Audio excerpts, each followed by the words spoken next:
Hello बच्चों, आज की क्लास में हम ग्रामर को डिस्कस करने वाले हैं और ग्रामर में बेसिकली ट्रांसलेशन का ये पार्ट 1 होने जा रहा है, जिसमें हम ग्रामर के सिंपल से सिंपल चीज़ों को सीखेंगे। बिना देरी के आइए स्टार्ट करते हैं।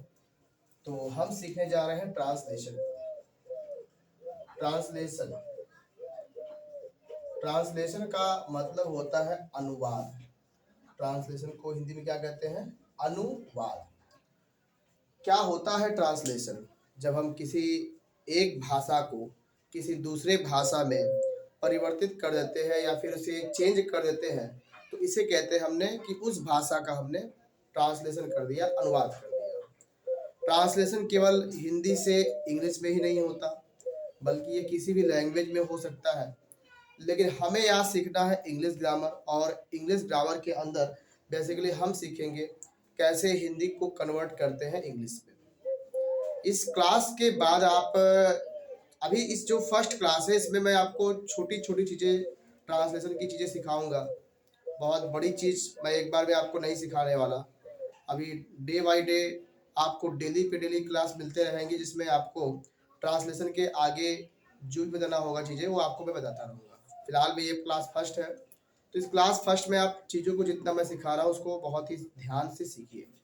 आइए ट्रांसलेशन के बेसिक्स की शुरुआत करते हैं। तो सबसे पहले हमें ये जानना पड़ेगा कि सब्जेक्ट क्या होता है। सब्जेक्ट को हम हिंदी में कहते हैं कर्ता। सब्जेक्ट को हिंदी में क्या कहते हैं? कर्ता। फिर बात करते हैं अपने हम वर्ब की। वर्ब को हिंदी में कहते हैं क्रिया। और बात करते हैं ऑब्जेक्ट की। ऑब्जेक्ट को हिंदी में कहते हैं कर्म। तीन चीजें आपको मैंने बोर्ड पर लिखी हुई है, सब्जेक्ट, वर्ब और ऑब्जेक्ट, अर्थात कर्ता, क्रिया और कर्म। क्या होता है सब्जेक्ट? देखिए, ये ग्रामर की बेसिक्स है पहले, जिसे आपको तैयार करना होगा, खूब अच्छे तरीके से जानना होगा। तो सब्जेक्ट क्या होता है? Doer of the sentence. Doer of the sentence. Sentence में जो कार्य करने वाला होता है उसे ही हम सब्जेक्ट कहते हैं या फिर कर्ता कहते हैं। जैसे मैं इस समय पढ़ा रहा हूँ, तो अगर मैंने सेंटेंस कहा कि मैं पढ़ा रहा हूँ, तो मैं इसमें सब्जेक्ट हो गया, क्योंकि पढ़ाने वाला कौन है? तो मैं। तो मैं इस सेंटेंस में क्या हो गया? सब्जेक्ट हो गया। तो आपको अगर क्वेश्चन में सेंटेंस में दिया हुआ है कि सब्जेक्ट को आइडेंटिफाई करिए, तो बहुत सिंपल होता है सब्जेक्ट को पता करना। सब्जेक्ट क्या होता है? कार्य को करने वाला, यानी doer of the sentence. Sentence में जो कार्य कर रहा होता है उसे हम लोग कहते हैं सेंटेंस में सब्जेक्ट। आइए बात करते हैं वर्ब की। उसके द्वारा जो कार्य हो रहे हैं, यानी उसके द्वारा जो एक्शंस किए जा रहे हैं, या फिर उस सेंटेंस में जो भी इवेंट हो रहा है, तो उसे हम कहते हैं वर्ब, यानी क्रिया। यानी कर्ता ने जो कार्य किया वो काम क्रिया। सब्जेक्ट के द्वारा जो काम किया गया उस काम को ही हम लोग कहते हैं क्रिया, यानी वर्ब। यानी उसने क्या एक्शंस लिया, क्या किया, एक्शंस क्या रहे उसके, इवेंट क्या रहे उसके, तो उसको हम लोग कहते हैं वर्ब, यानी क्रिया। जैसे मैं पढ़ा रहा हूँ, तो मैं इसमें कौन सा एक्शन कर रहा हूँ? पढ़ाने का। तो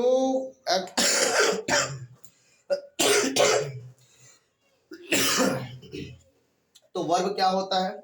वर्ब सब्जेक्ट के द्वारा जो कार्य किया जा रहा होता है उसके बारे में हमें नॉलेज देता है। बात करते हैं ऑब्जेक्ट की, यानी कर्म। वर्ब का प्रभाव जिसके ऊपर पड़े, वर्ब का प्रभाव जिसके ऊपर पड़ता है उसे हम ऑब्जेक्ट कहते हैं, कर्म कहते हैं। जैसे मैं आपको पढ़ा रहा हूँ, तो पढ़ाना क्रिया हो गया, मैं जो है सब्जेक्ट हो गया। लेकिन क्या चीज़ मैं पढ़ा रहा हूँ ये हमें नहीं पता। हमने कहा कि मैं इंग्लिश ग्रामर पढ़ा रहा हूँ, तो अब यहाँ सेंटेंस में पढ़ाने का मालूम चल गया कि क्या मैं पढ़ा रहा हूँ। तो पढ़ाने का मतलब इंग्लिश ग्रामर पढ़ा रहा हूँ, तो पढ़ाना वर्ब हो गया। पढ़ाना संबंध किससे रखता है? तो इंग्लिश ग्रामर से। आखिरकार मैं क्या पढ़ा रहा हूँ? English grammar. तो इस क्लास में आपका जो इंग्लिश ग्रामर है वो आपका ऑब्जेक्ट हो जाएगा इस सेंटेंस में। तो फिर से एक बार रिकॉल करते हैं। सब्जेक्ट जो होता है डूअर ऑफ द सेंटेंस होता है। वर्ब जो होता है एक्शंस या इवेंट होता है। ऑब्जेक्ट जो होता है जिसे हम लोग कर्म कहते हैं। ये वर्ब का प्रभाव जिसके ऊपर पड़ता है उसको हम लोग ऑब्जेक्ट कहते हैं या फिर कर्म कहते हैं। इतनी बातें आप तक समझ में आ गई? अगर आप लिख रहे हैं तो आप लिख लीजिए, मैं तब तक साइड हो जाता हूँ।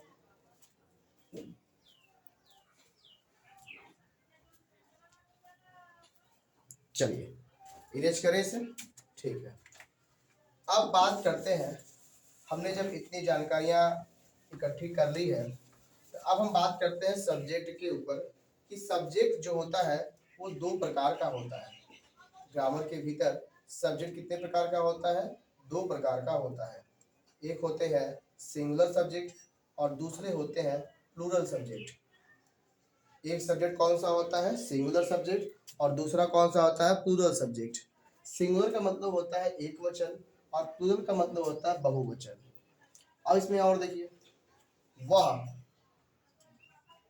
जैसे मैंने कहा कि वह खेल रहा है, तो वह जो होता है अगर मेल के लिए आया है तो हम लोग कहते हैं उसको ही, तो ही जान लीजिए कि सिंगुलर सब्जेक्ट है। यही अगर वह फीमेल के लिए आता है तो उसको बोलते हैं शी। जैसे वह अपना कार्य कर रही है, तो कार्य कर रही है से सन में आ जाता है कि वो किसके बारे में बात कर रहा है। तो यहाँ पे वह फीमेल के लिए अगर यूज हो तो उसको इंग्लिश में सी बोलते हैं, और मेल के लिए यूज हो तो उसको इंग्लिश में ही बोलते हैं। बात करते हैं कि वह और ये जो वह है दोनों सिंगुलर होता है, ही और सी दोनों सिंगुलर होता है। फिर इट की बात करें, इट जो होता है वो आमतौर पे वेदर संबंधी घटनाओं के लिए, मौसमी घटनाओं के लिए, या कोई अगर नॉन लिविंग थिंग्स है कभी कभार उसके लिए भी यूज हो जाता है। तो इट का प्रयोग वेरियस है, जो मैं इट पढ़ाऊंगा आपको तब ये चीज़ें आपको क्लियर हो जाएंगी, क्योंकि इट का भी यूज आता है ग्रामर में स्पेसिफिक। तो इट भी आप जान लें कि सिंगुलर है, इट भी क्या होता है? सिंगुलर होता है। इसके साथ साथ और देखा जाए तो कोई भी अगर नेमिंग वर्ड है, नेमिंग वर्ड का मतलब होता है नाम वाला वर्ड। जैसे मैंने कहा राम, अब नेमिंग वर्ड किसी पर्सन का भी हो सकता है, नेमिंग वर्ड किसी प्लेस का भी हो सकता है, नेमिंग वर्ड जो है किसी मॉन्यूमेंट का भी हो सकता है। तो नेमिंग वर्ड मतलब किसी चीज़ का भी नाम। अगर हमने कहा दिया टेबल, तो टेबल भी सिंगुलर हो गया नाम। तो हम बता रहे हैं कि कोई अगर नेमिंग वर्ड हो, चाहे फिर वो ही सी इट हो, तो ये सभी चीज़ें सिंगुलर के अंदर आती है। सब्जेक्ट, आगे बढ़ते हैं प्लूरल के लिए। प्लूरल में क्या क्या आता है? तो पहला आता है वी। वी का मतलब होता है हम या हम लोग। वी का मतलब क्या होता है? हम या हम लोग। तो अगर आपको हम दिखाई पड़े या हम लोग दिखाई पड़े तो उसको हम लोग प्लूरल कहते हैं, प्लूरल सब्जेक्ट। फिर आता है दे। दे का मतलब होता है वे, या इसको हम लोग वे लोग कहते हैं। दे मतलब होता है वे या वे लोग, तो ये भी हो गया प्लूरल में। फिर बात करते हैं यू। यू का मतलब होता है तुम या आप। इसको कभी कभार यू को हम लोग तुम लोग के रूप में यूज करते हैं या आप लोग के रूप में यूज करते हैं, तो ध्यान रखें यू का मतलब होता है तुम या फिर आप। फिर बात करते हैं आई। तो आई जो होता है आमतौर पे सिंगुलर, इसको बाद में यूज करते हैं, छोड़ दिए इसको। चलिए आगे बढ़ते हैं, वी दे यू। और क्या बच रहा है? कुछ combined words. Combined words, combined words का मतलब होता है जो अगर दो वर्ड आपस में जुड़े हुए हैं तो उसको हम लोग कहते हैं कंबाइंड वर्ड्स। जैसे राम एक वर्ड हो गया, श्याम दूसरा वर्ड हो गया, अब दोनों को जोड़ दिया, राम एंड श्याम बोल दिया, तो ऐसे वर्ड को हम लोग कहते हैं कंबाइंड वर्ड्स। ठीक है, तो कंबाइंड वर्ड्स हो गया। और याद रखें जितना भी प्लूरल होता है, जैसे आप लोग सिंगुलर और प्लूरल पढ़े होंगे, जैसे टेबल का हो गया टेबल्स, बॉय का हो गया बॉयज, चाइल्ड का हो गया चिल्ड्रेन। तो जितने प्लूरल वर्ड होते हैं, जितने प्लूरल वर्ड होते हैं उन सबको भी हम किसी में रखते हैं। ठीक है, किसी को कोई दिक्कत यहाँ तक में? आप तक में आप लोग को कोई दिक्कत तो नहीं हुआ होगा? बढ़ते हैं आगे। सब्जेक्ट आपको क्लियर हो गया, ये भी चीज़ें आपको मालूम चाहिए। मैं इतना इन सब चीज़ों को फास्ट इसलिए बता रहा हूँ क्योंकि अगर कोई बहुत अधिक स्लो लर्नर भी होगा, बहुत धीमी गति से सीखने वाला विद्यार्थी भी होगा, तो ये कोई बहुत बड़ी चीज़ें नहीं है जो बतानी चाहिए। बहुत छोटी चीज़ थी, सब्जेक्ट वर्ब ऑब्जेक्ट हमने जान लिया। फिर सब्जेक्ट के दो प्रकार होते हैं, सिंगुलर सब्जेक्ट और प्लूरल सब्जेक्ट, हमने वो भी जान लिया। आइए अब बात करते हैं अपने कुछ यूजेस की। हम आज के क्लास में क्या पढ़ने वाले हैं? हम क्लास में पढ़ने वाले हैं बी का यूज। किसका यूज सीखने वाले हैं? बी का। और बी के रूप में अक्सर हम सीखेंगे, देखते होंगे आप लोग, इज एम आर आता है। ग्रामर में बी एक ऐसा वर्ड है जिसमें हम लोग इसको इंक्लूड करते हैं। तो इज एम आर आता है, वाज वेयर आते हैं, हैज हैव हैड आता है, हैज हैव हैड आता है, विल सेल आता है, विल सेल आता है, एटसेट्रा एटसेट्रा आता है। ठीक है, तो इन सबको हम बी के फॉर्म कहते हैं। ग्रामर में क्या कहते हैं? बी के फॉर्म। या आप लोग अगर ग्रामर पढ़ते होंगे तो आमतौर पे is am are was were has have had will shall को हम लोग हेल्पिंग वर्ब भी बोल देते हैं। तो आज इन्हीं सब चीज़ों का हम यूज करने वाले हैं, जिन्हें आपको सिखाने वाले हैं। आइए देखते हैं पहले इज एम आर के लिए। तो आइए बोर्ड को क्लीन करते हैं और लिखते हैं इज एम आर का यूज। इज एम आर का यूज बहुत बेसिक से चल रहा है हम लोग, और इस ग्रामर की क्लास में बहुत ही सिंपल से सिंपल चीज़ों को आपको सिखाने का प्रैक्टिस कर रहे हैं या कोशिश कर रहे हैं। ध्यान रखें, यदि आपका सब्जेक्ट सिंगुलर है, यदि आपका सब्जेक्ट सिंगुलर है तो उसके साथ लगता है इज। क्या यूज करेंगे आप? इज। यदि आपका सब्जेक्ट सिंगुलर ना होकर के प्लूरल है तो आप यूज करेंगे इसके साथ आर। और यदि आपका सब्जेक्ट सिंगुलर भी ना हो, प्लूरल भी ना हो, बल्कि वहाँ लिखा हो आई, तो आई के साथ आप यूज करते हैं एम। इतनी बातें आप जरा जल्दी नोट कर लीजिए।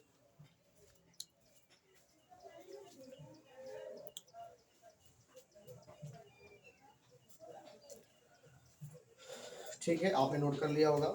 सबसे पहले हमने सीखा क्या कि अगर आपका सब्जेक्ट सिंगुलर है तो उसके साथ आप इज लगाइएगा। सब्जेक्ट यदि आपका सिंगुलर नहीं है, प्लूरल है, तो आप आर लगाइएगा। यदि सब्जेक्ट आपका सिंगुलर भी नहीं है, प्लूरल भी नहीं है, आई है, तो वहाँ पे आप एम लगाइएगा। ध्यान रखिए, आई को कभी कभार सिंगुलर में, हालांकि आई सिंगुलर का ही सेंस देता है, लेकिन कभी कभार हम प्लूरल के रूप में भी इसको यूज कर लेते हैं। जैसे आई हैव, आई के साथ हैज नहीं लगाते हैं, आई हैव लिखते हैं। तो ध्यान रखिए कि आई हालांकि सिंगुलर का मत देता है, इसका मतलब इसका होता है सिंगुलर के लिए, लेकिन कभी कभार हम इसको प्लूरल के सेंस में भी यूज कर लेते हैं। ठीक है, तो आई एक अपवाद के रूप में आप देख सकते हैं इसको। आइए अब इसके रूल्स लिखते हैं। अब इसके रूल्स लिखते हैं।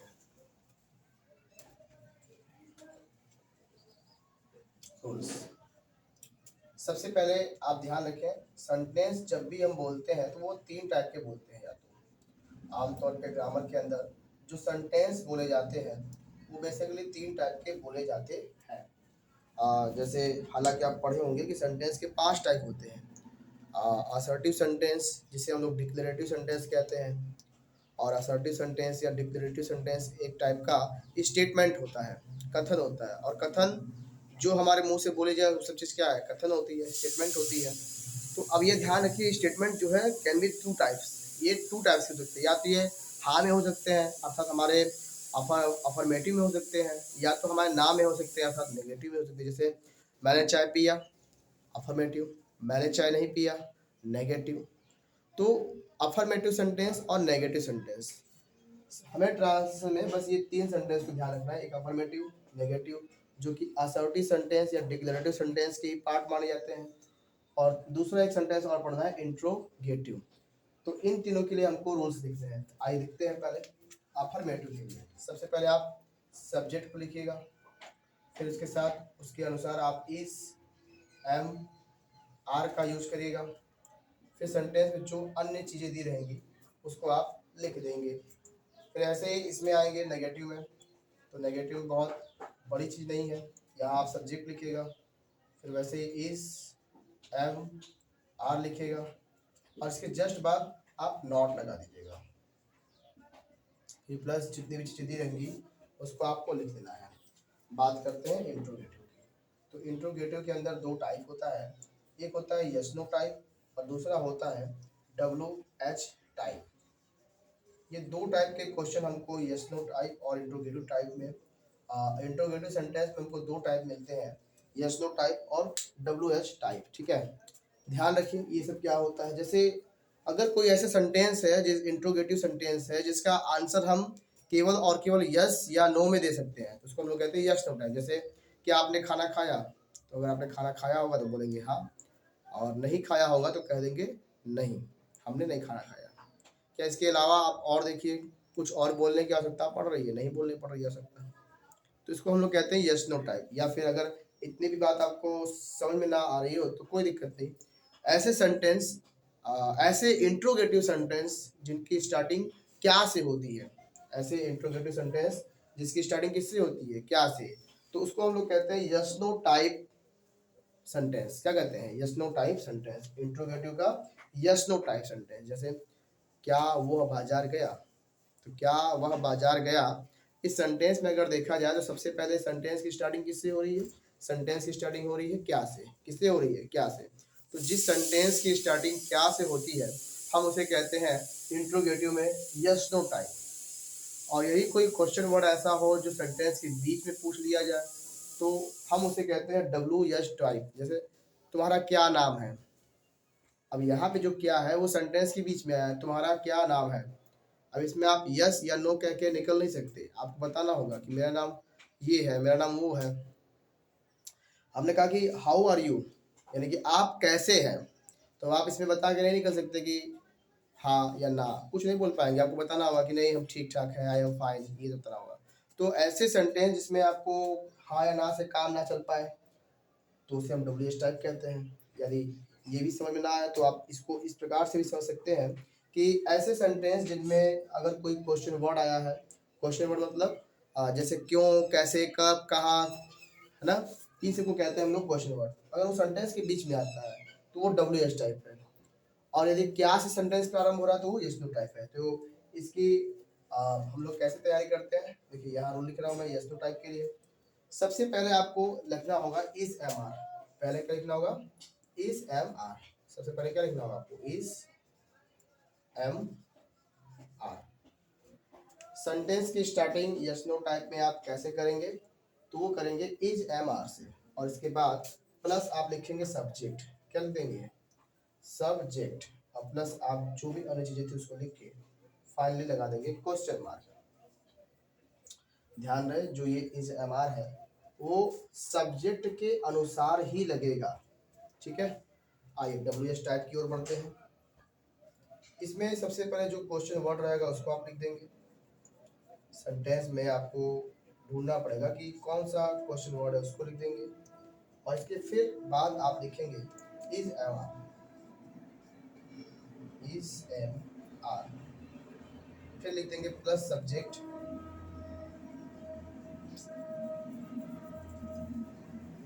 इस एम आर के बाद क्या लिख देंगे आप? प्लस सब्जेक्ट, फिर प्लस अन्य चीज़ें जो लिखी थी उसको लिख के फाइनली क्वेश्चन मार्क लगा देंगे। तो आई होप कि इतनी बातें आपको समझ में आई होगी। आगे बढ़ते हैं, तब तक आप नोट डाउन कर लीजिए।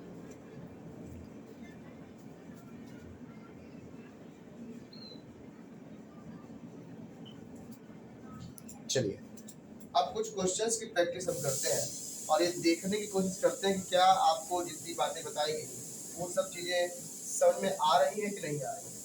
उसके पहले ग्रामर से जब भी आप ट्रांसलेशन करिएगा हिंदी से इंग्लिश करिएगा तो आप सबसे पहले मैं आपको दो तीन बातें बता दे रहा हूँ जिसकी सहायता से आपको ग्रामर में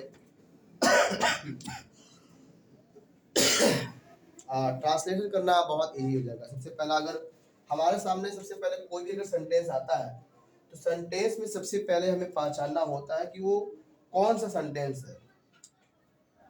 मतलब कि वो सेंटेंस वो अफर्मेटिव में है या फिर वो नेगेटिव में है या फिर वो इंट्रोगेटिव है। तो आपको सबसे पहले उसे पहचानना आना चाहिए कि वो सेंटेंस अफर्मेटिव में है, नेगेटिव में है या फिर इंट्रोगेटिव है।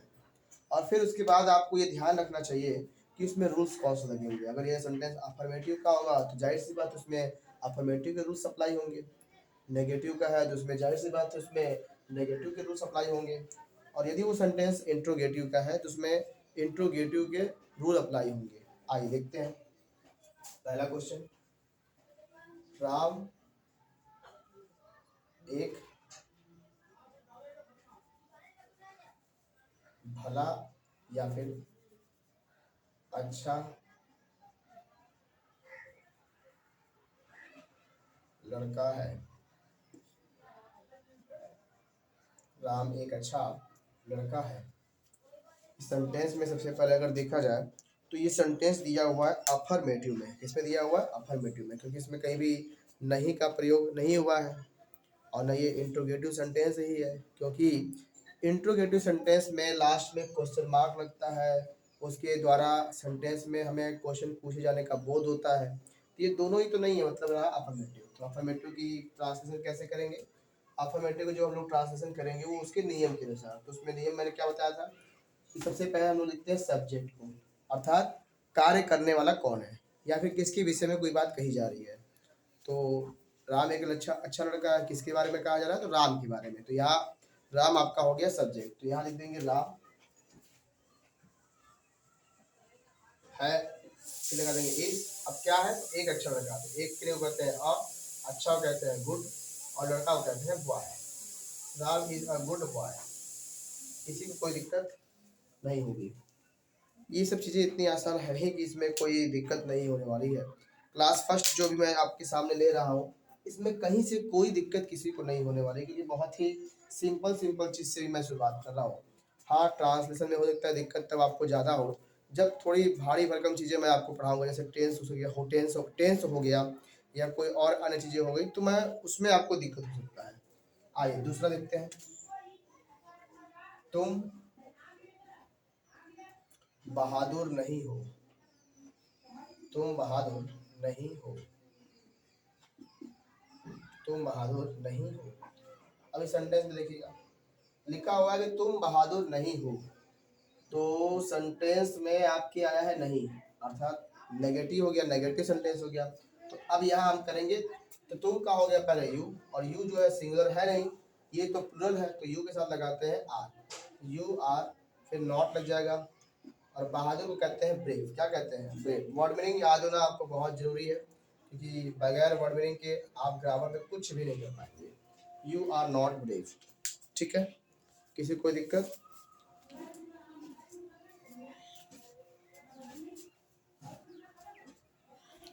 तो आगे बढ़ते हैं एक अगले प्रश्न की ओर, जैसे क्या तुम एक विद्यार्थी हो? क्या तुम एक विद्यार्थी हो?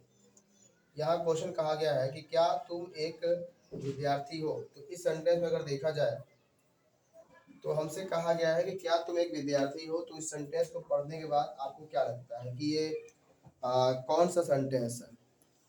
सबने पकड़ लिया होगा कि ये इंट्रोगेटिव सेंटेंस है, क्योंकि सर इसके लास्ट में क्वेश्चन मार्क लगा हुआ है। या फिर क्या तुम एक विद्यार्थी हो, इसको पढ़ने के बाद हमें फील हो रहा है, ये महसूस हो रहा है कि हमसे क्वेश्चन पूछा गया है।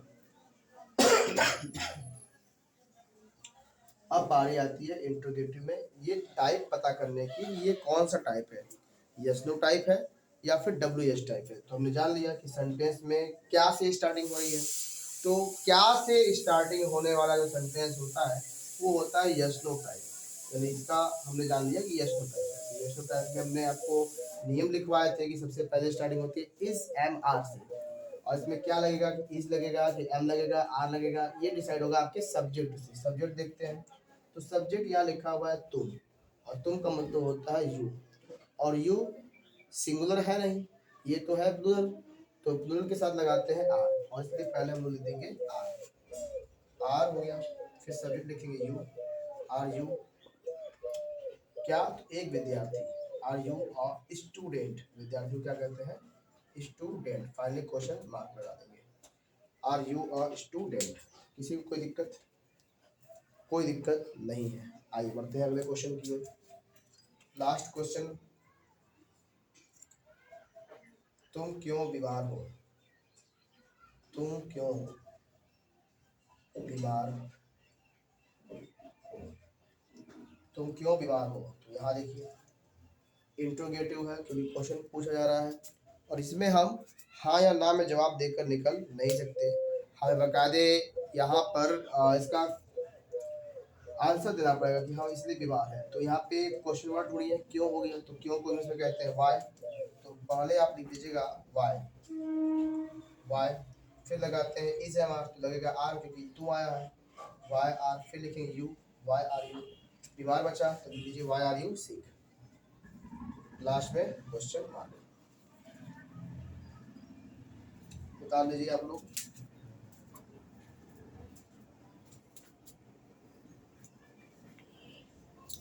चलिए बढ़ते हैं आगे। तो इस प्रकार से आपको इस एमआर का यूज करना आ गया होगा। अब बढ़ते हैं अपने अगले टॉपिक पर जिसका नाम है वाज वर्ड का यूज। वाज वर्ड का यूज, वाज और वर्ड का यूज। वर्ड को कुछ लोग वेयर भी बोलते हैं, तो आप अपने अकॉर्डिंग इसको प्रोनाउंसिएट कर सकते हैं। If you want to speak it where you can speak where, if you want to speak were you can speak were, ठीक है, डजंट मैटर। तो वाज वर्ड का यूज यानी use of was word, was word का use. अब आपको ये पढ़ना है, यहाँ ध्यान रखिए, यदि आपके सब्जेक्ट को देखना होगा, सब्जेक्ट यदि आपका सिंगुलर है या इसके स्थान पे आई है, तो आई हो चाहे सिंगुलर सब्जेक्ट हो, आप यूज करेंगे वाज का। क्या यूज करेंगे, वाज। अभी मैं बता रहा हूँ सब्जेक्ट के बारे में, यदि आपका सब्जेक्ट सिंगुलर है या फिर आई है तो आप किसको यूज करेंगे, तो आप यूज करेंगे वाज का। यदि आपका सब्जेक्ट सिंगुलर ना होके प्लूरल हो गया, प्लूरल हो गया, तो प्लूरल सब्जेक्ट के साथ यूज करते हैं वेयर या फिर वर का। अभी मैंने सब्जेक्ट की बातें बताई आपको कि कौन से सब्जेक्ट के साथ कौन सा हेल्पिंग वर्ब या फिर बी का फॉर्म लगेगा, तो बता दिया हमने। अगर आपका सब्जेक्ट सिंगुलर है या फिर आई है तो आप यूज करिएगा वाज को, यदि आपका सब्जेक्ट प्लूरल है तो आप यूज करिएगा वर या वेयर को, ठीक। अब बढ़ते हैं रूल की ओर। तो रूल में उतना कुछ अब दम नहीं है क्योंकि आप सब बातों को जान चुके हैं। फिर पहले की तरह फिर से अफर्मेटिव, नेगेटिव और फिर इंट्रोगेटिव। यहाँ मैं आपको बता चुका हूँ अफर्मेटिव के लिए सबसे पहले क्या लिखते हैं, सब्जेक्ट, फिर इसके अनुसार क्या लिखेंगे, वाज और वर, सब्जेक्ट लिखेंगे और क्या लिखेंगे, वाज और वर, और जो अन्य चीज़ें बची होंगी उसको आप फिर निकाल दीजिएगा। नेगेटिव में देखेंगे, पहले लिखेंगे सब्जेक्ट, फिर उस सब्जेक्ट के अनुसार लिखेंगे वाज वर, प्लस लिख देंगे नॉट, और फिर जो अन्य चीज़ें बची होंगी उनको आप ऐसे ही उतार देंगे। आइए बात करते हैं इंट्रोगेटिव की। तो इंट्रोगेटिव फिर ऐसे ही हो जाएगा, दो टाइप का, एक यस नो टाइप और दूसरा क्या हो जाएगा, डब्ल्यू एच टाइप। तो इसके अनुसार पहले लिखेंगे वाज वर्ड से, क्योंकि यस नो टाइप जो है उसकी स्टार्टिंग होती है वाज वर्ड से, हेल्पिंग वर्ब से। फिर लिख देंगे प्लस सब्जेक्ट, और प्लस फिर जो अन्य चीज़ें आई होंगी उसको लिख के फाइनली लास्ट में क्वेश्चन मार्क लगा देंगे। यदि आप डब्ल्यू एच टाइप को तैयार कर रहे हो तो पहले लिख देंगे क्वेश्चन वर्ड, फिर फाइनली ये सब चीज़ें जो ऊपर आपने यस नो टाइप में लिख के रखी हुई है इसको एज इट इज ऐसे ही उतार देना है, वाज वर्ड और प्लस सब्जेक्ट प्लस लास्ट में क्वेश्चन मार्क। नोट डाउन कर लीजिए इसको आप लोग।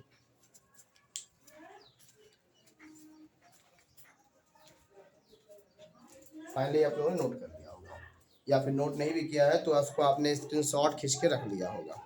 आइए आगे बढ़ते हैं। यहाँ पे मैंने जितनी चीज़ें बताई हैं अब इसकी प्रैक्टिस करनी है। तो अब बात करते हैं कुछ एग्जाम्पल्स की, जिससे ये चीज़ें जो आपको वाज वर्ड में बताई गई है वो बहुत ही आसानी से समझ में आ जाए। हाँ, एक बात और ध्यान दीजिए कि जब आप ट्रांसलेशन सीख रहे होते हैं तो आपको आवश्यकता होती है नंबर ऑफ क्वेश्चंस की, बहुत तरह तरह के क्वेश्चंस की। तो यहाँ पे आपको जो है सबसे पहली चीज़ कि नंबर ऑफ क्वेश्चंस को आपको बढ़ाना होगा। मेरे दो तीन क्वेश्चन बताने से आप उतने प्रखर इसमें नहीं हो जाएंगे, आपको प्रैक्टिस करनी पड़ेगी। इसलिए यहाँ जब आप सीख रहे हो क्लास में, तो क्लास में सीखने के साथ साथ ये जरूरी है कि आप जो है अपने कॉपी पेन पे अन्य चीज़ों को भी ट्राई करते रहिए, जिससे आपकी प्रैक्टिस ज़्यादा हो जाएगी। आइए फर्स्ट क्वेश्चन पे विचार करते हैं कि वह वह एक अमीर व्यक्ति है, वह एक अमीर व्यक्ति था। पास्ट में है, वाज वर जो है उसके स्पेलिंग में मतलब अगर हिंदी देखा जाए तो वो था यूज होता है, और इज एम आर में अगर यूज देखा जाए तो उसमें हम लोग आमतौर पे है, हो, हूँ, इस प्रकार की चीजें यूज करते हैं लास्ट में। दूसरा क्वेश्चन देखते हैं। वह दयालु नहीं था, वह दयालु नहीं था। थर्ड क्वेश्चन की बात करते हैं। क्या वह बुद्धिमान था, बुद्धिमान था। और अगला क्वेश्चन की ओर देखते हैं। वह बेईमान क्यों था, बेईमान, या फिर वे लोग बेईमान क्यों थे।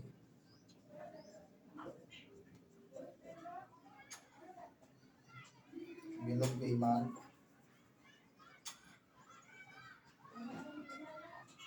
क्यों थे।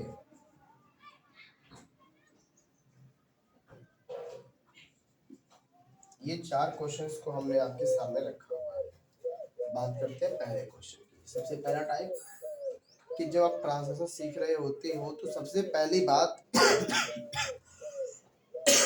इसमें सेंटेंस को पकड़ना होता है। सेंटेंस में देखा कि अफर्मेटिव है, तो हम बात करेंगे अफर्मेटिव के लिए। तो सबसे पहले आपको वह लिखना होगा क्योंकि वह आपका सब्जेक्ट है, तो वह को। अच्छा, अब ये देखिए वह कौन सा है, मेल के लिए फीमेल के लिए। था लड़कियों के लिए या गर्ल्स के लिए या फीमेल्स के लिए बात तो हो सकती, फिर गर्ल्स होती तो उनके लिए थी यूज करते। वह पढ़ाई करती थी, नहीं करती थी, तो इस टाइप का यूज करते। लेकिन यहाँ बॉयज बॉयज की बात हो रही है तो हम लोग था यूज किए, मतलब ये वह जो आया है वो मेल के लिए है। और वह की इंग्लिश क्या बनेगी, ही, क्योंकि मैंने पीछे बता चुका है। वह मतलब ही हो गया, ही वाज। अब जो बचा उसको लिखना है, एक अमीर व्यक्ति, ही वाज अ, अमीर कहते हैं rich, he was a rich. और व्यक्ति कहते हैं person, he was a rich person, he was a rich person. ये सब चीजें आपको हो गई।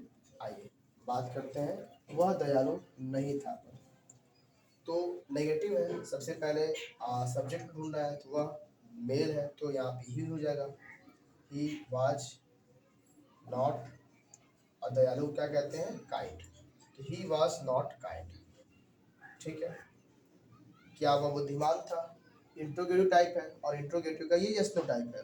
तो सबसे पहले स्टार्टिंग किससे होगी, वाज वर्ड से होगी। तो सब्जेक्ट चूंकि वह लिखा है इसलिए हम लोग यूज करेंगे वाज को, वाज ही। अब बाकी जो बचा, क्या बचा, बुद्धिमान। तो बुद्धिमान को कहते हैं इंटेलिजेंट या फिर वाइस। तो आप अगर चाहते हैं इंटेलिजेंट लिखना तो इंटेलिजेंट लिख दीजिए, या आप चाहते हैं वाइज लिखना तो आप वाइज लिख दीजिए। वाज ही वाइज, हम वाइज लिख दे रहे हैं क्योंकि ये थोड़ा सा आसान भी है आप लोग को।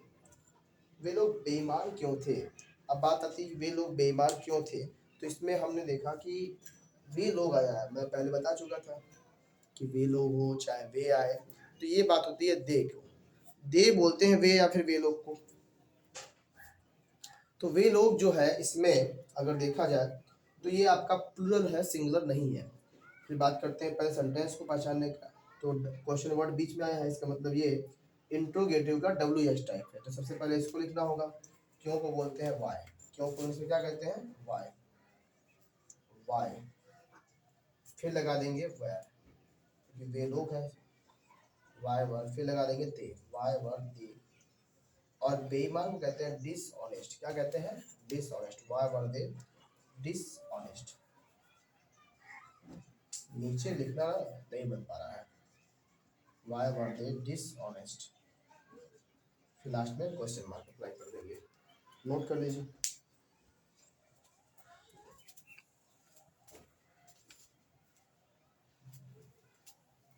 नोट डाउन कर लिया आपने, या फिर आपने स्क्रीनशॉट रख लिया होगा, कोई दिक्कत नहीं। अब बढ़ते हैं आगे हैज, हैव और हैड के यूज की तरफ, और इसके बाद ये क्लास एंड हो जाएगी। आइए अब बात करते हैं हैज, हैव और हैड।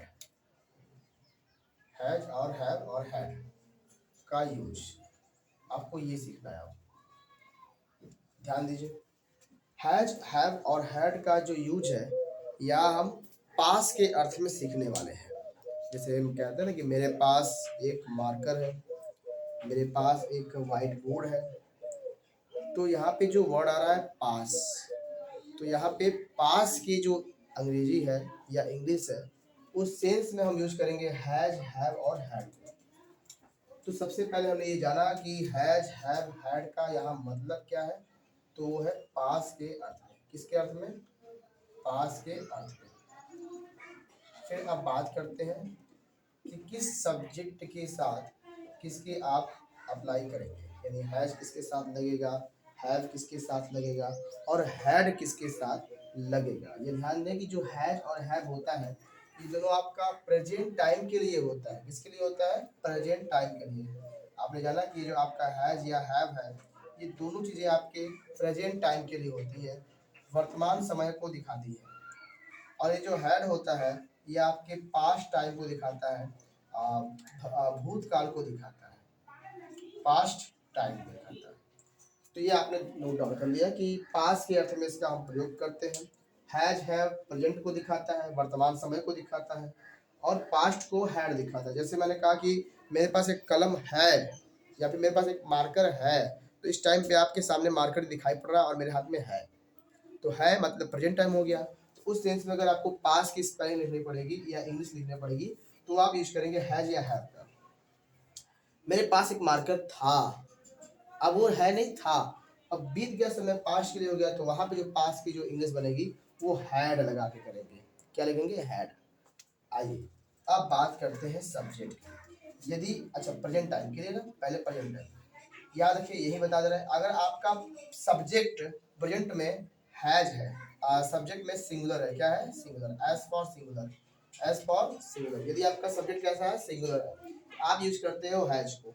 और यदि सब्जेक्ट आपका सिंगुलर ना होकर के प्लूरल है, क्या है? प्लूरल है, या फिर इसके स्थान पे आई आया है, क्या आया है? आई। जैसे लोग बात करें ना आई मतलब मैं, तो मैं बताया था आपको पहले ही कि आई का यूज हम लोग कभी कभी इसको बहुवचन अर्थात प्लूरल में भी इसको एंट्री कर देते हैं और सिंगुलर में। तो याद देखो, सब्जेक्ट प्रेजेंट टाइम के लिए बता रहा है, ठीक है, ये ध्यान रखो, प्रेजेंट टाइम के लिए ये सब चीज बता रहा है आपको। सब्जेक्ट यदि आपका सिंगुलर है तो आपको हैज यूज करना है। सब्जेक्ट यदि आपका प्लूरल है या फिर उसके स्थान पे आई है तो आपको हैव यूज करना है। अब पास्ट में ऐसी कोई समस्या है नहीं, आपके पास जैसा भी सब्जेक्ट हो मजबूरी है कि आपको हैड ही यूज करना है। इसमें कोई आपको दो रंग का व्यवहार करने को नहीं मिलेगा, नोट कर लीजिए इसको। तो पास्ट टाइम में आपको ऐसा कुछ नहीं है कि सिंगुलर और प्लूरल में परेशान होना है। सिंगुलर है तो भी है और प्लूरल है तो भी है, नोट कर लीजिए।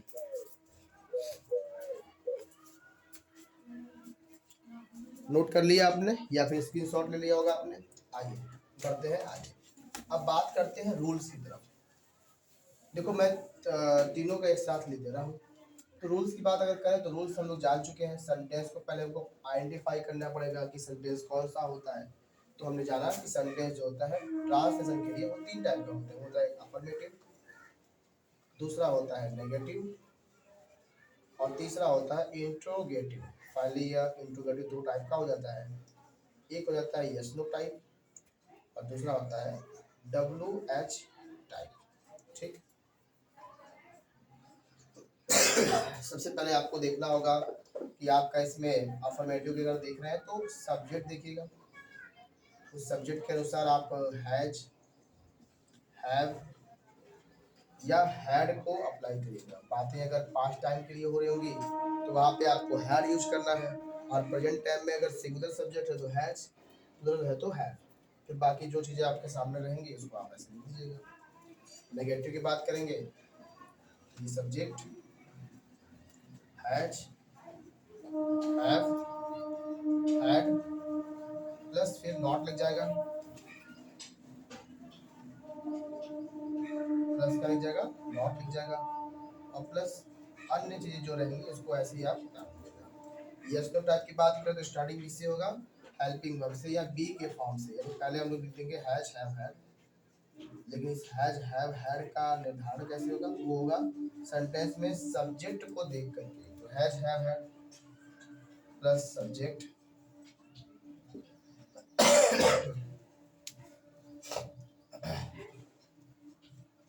प्लस जो अन्य चीजें होंगी उसको आप हटा देंगे। फाइनल लास्ट में क्वेश्चन मार्क को लगा देंगे। क्वेश्चन मार्क लगाना नहीं भूलना है, ये ध्यान रखिए। WH में बात करें, सबसे पहले क्वेश्चन वर्ड को लिखना है, फिर फाइनली जो भी चीजें यहाँ लिखी होंगी उसको पूरा ऐसे ही उतारना है, यानी हैज हैव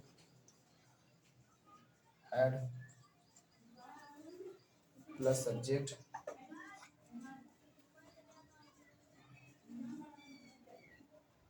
प्लस लगा के जो अन्य चीजें होंगी उसको लिख के आपको क्वेश्चन मार्क लगा देना है। नोट डाउन कर लीजिए इसे, आप भी इसे आप नोट डाउन कर लीजिए।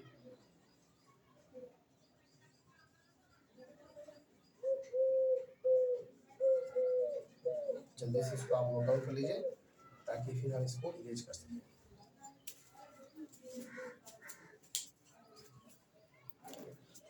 आशा आपने नोट डाउन कर लिया होगा या फिर स्क्रीनशॉट लेके रख लिया होगा। बढ़ते हैं आगे।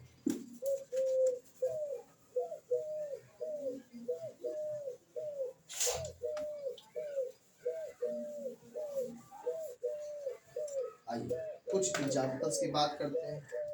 मैंने कहा कि मेरे पास एक कलम है। मेरे पास एक कलम है।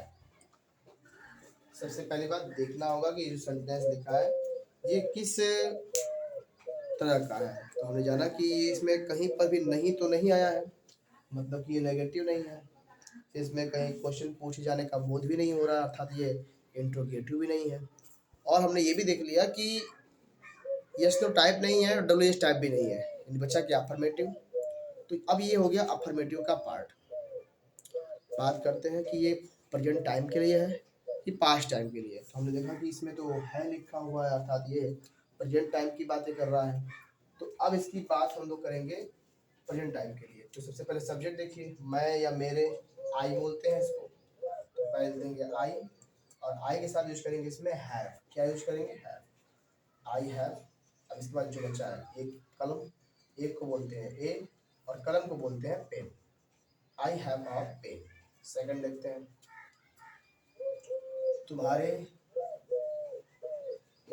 पास क्या है? तुम्हारे पास क्या है? अब इसको देखते हैं, प्रेजेंट टाइम के लिए है और इसके साथ साथ अगर देखा जाए तो ये इंट्रोगेटिव का WH टाइप है, क्योंकि ये सेंटेंस में जो क्वेश्चन वर्ड है वो बीच में आया हुआ है।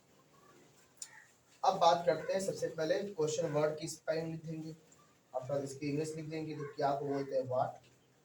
तो पहले लिखेंगे व्हाट, फिर हैज या हैव लगाना है। तो इसका डिसीजन कैसे होगा? वर्ड सब्जेक्ट को देख करके। तो तुम्हारे लिखा है तो तुम या तुम्हारे या आपको, तो वही यू बोलते हैं, तो व्हाट के साथ यू लगेगा। उसके अनुसार हैव लगा देंगे, तो व्हाट हैव, फिर यू। क्या बचा है? कुछ बचा भी नहीं सेंटेंस में, तो व्हाट हैव यू इसका इंग्लिश ट्रांसलेशन हो जाएगा। थर्ड देखते हैं क्वेश्चन, मेरे रोहन के पास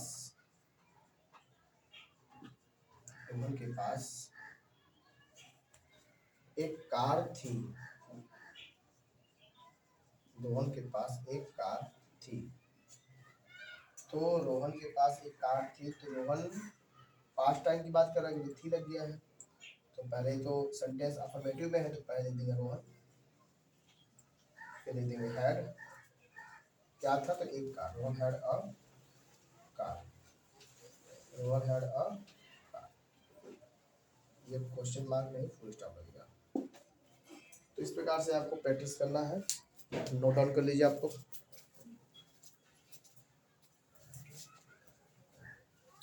चलिए, अब आपने नोट कर लिया होगा।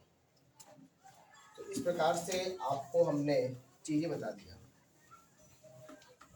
इसके आधार पे आपको प्रैक्टिस करना है। अब ये भी जान लीजिए कुछ क्वेश्चन वर्ड, जैसे क्या है तो क्या को इंग्लिश में हम लोग क्या कहते हैं? व्हाट। क्या को? व्हाट। कब, कब को हम कहते हैं व्हेन।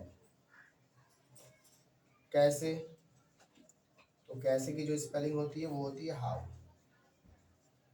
कहाँ, तो कहाँ को हम लोग कहते हैं वेयर।